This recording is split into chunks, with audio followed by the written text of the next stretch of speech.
For a long time we've been able to make buildings that look good. We've been able to make cars that look very real. The level of realism goes up and up and up. With previous kind of technologies that you'd use, like facial motion capture, we didn't really ever feel that we could pull that off. You could never really tell whether someone was lying or not. With this technology, what you see is what you get. I'm always happy to help the LAPD.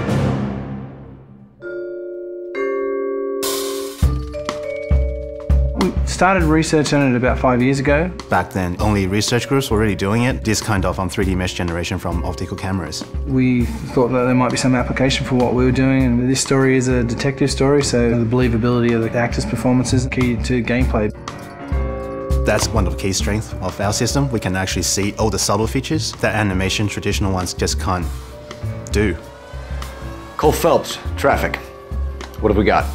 It's really acting a scene in two parts. The motion capture and then the motion scanning. The motion capture captures all the body movements and where people look, so it gives you all of the eye lines.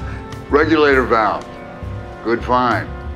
Then we'd move over to this studio where an actor would typically go into makeup in the morning and then have their hair done in a 1940s hairstyle. Then they'd come into a room and sit in the seat behind me, and what the rig does is capture a volume around them. You've got cameras not only around, but also looking upward and downward as well. So any kind of movement is going to cut out some of the information. And they deliver their lines, and as they talk, they get processed and turned into 3D. And action. So the guys' names that I've been seeing doing the repairs on the heaters, they're fully licensed and accredited. We go from 2D videos to 3D meshes. I think you're lying, Rasik. I think some of your men aren't fully licensed. To compressed versions for the game.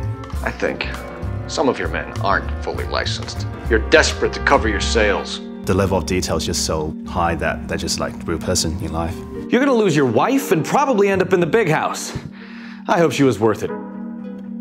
Being in the depth analysis room is a process that most people have never experienced. It's such a new technology.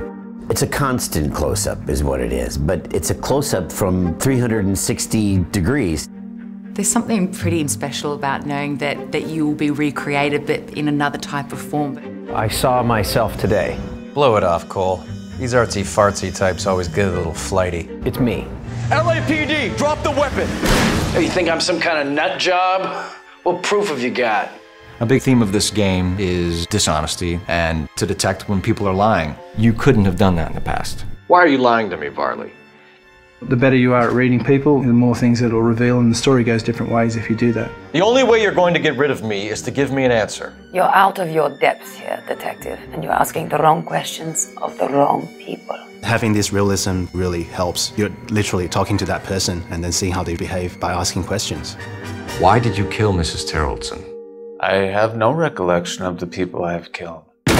So what if I took a look around that car? You can't be accusing me of nothing. You've got the wrong guy.